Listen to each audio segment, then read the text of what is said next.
নগর পিতা ইশরাক ভাই নগর ভবনে দেখতে চাই, এভাবেই ইশরাক হোসেনকে মেয়র করার দাবি জানাচ্ছে বিএনপির লাখো সমর্থক। কিছুদিন আগে ইশরাক হোসেনকে ঢাকা দক্ষিণ সিটি কর্পোরেশনের মেয়র ঘোষণা করেছেন আদালত, কিন্তু মেয়র হিসেবে তাকে শপথ পড়াতে দেরি করায় বিএনপি ক্ষোভে ফেটে পড়েছে। ইঞ্জিনিয়ার ইশরাক হোসেন কারো কাছে তারুণ্যের অহংকার, কেউ বা বলেন জনতার নেতা। ইশরাকের বাবা সাদেক হোসেন খোকাও ছিলেন অবিভক্ত ঢাকার সিটি মেয়র।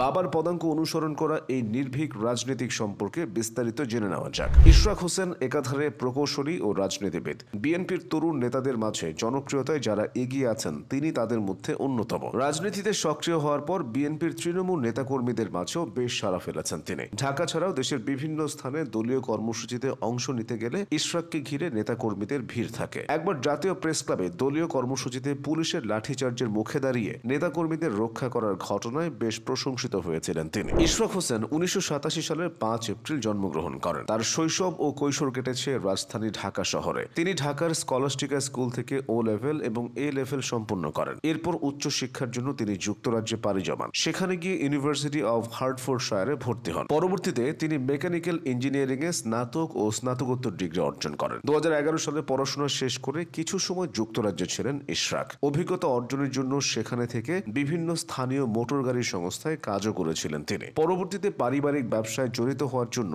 তিনি 2015 সালে ঢাকায় ফিরে আসেন। তবে রাজনীতির মাঝে তখনও তিনি সেভাবে সক্রিয় হয়ে ওঠেননি। 2019 সালের নভেম্বরে তার বাবা সাদেক হোসেন খোকা না ফেরার দেশে পাড়ি জমায়। এরপর থেকে রাজনীতিতে তাকে সরব হতে দেখা যায়। মূলত বাবার শূন্য স্থান পূরণে এই অঙ্গনে এসেছিলেন ইশরাক। তবে কাজটা একেবারেই সহজ ছিল না। একে তো তরুণ, তার উপর পারিবারিক পরিচয়। ইশরাক সেসব সামলেছেন মানুষের আস্থা অর্জন করে। অল্প সময়ে তিনি হয়ে উঠেছেন বিএনপির রাজনীতির পরিচিত মুখ। সেই পরিচিতিকে কাজে লাগিয়ে 2020 সালের ডিএসসিসি নির্বাচনে তাকে দলীয় প্রার্থী করেছিল বিএনপি। মূলত দল হিসেবে তখন নির্বাচনী প্রক্রিয়ায় যুক্ত থাকতেই ইশরাককে বেছে নেওয়া হয়েছিল। দলটি চেয়েছিল সিটি নির্বাচনের প্রক্রিয়ার ভেতর দিয়েই তাকে পরিচিত করে তুলতে। এছাড়া দীর্ঘমেয়াদে নেতা হিসেবে গড়ে তুলতে পিতা সাদেক হোসেন খোকার পথ ধরে তার ছেলেকেও দলীয় রাজনীতিতে প্রতিষ্ঠিত করতে চেয়েছিল বিএনপি হাইকমান্ড। বয়সে তরুণ হওয়ায় তার পক্ষে ছিল ইতিবাচক সাড়া। সব জল্পনা কল্পনা দূর করে 2020 সালের 1 ফেব্রুয়ারি অনুষ্ঠিত হয়েছিল কাঙ্ক্ষিত সেই নির্বাচন, যেখানে প্রাথমিক ফলে 2,36,000 ভোট পেয়েছিলেন ইশরাক। অন্যদিকে আওয়ামী লীগ প্রার্থী শেখ ফজলেনুর তাপস 4,24,000 ভোট পেয়ে বিজয়ী হয়েছিলেন। তবে বিএনপি এই নির্বাচনের ফলাফল প্রত্যাখ্যান করে এবং ভোট কারচুপি ও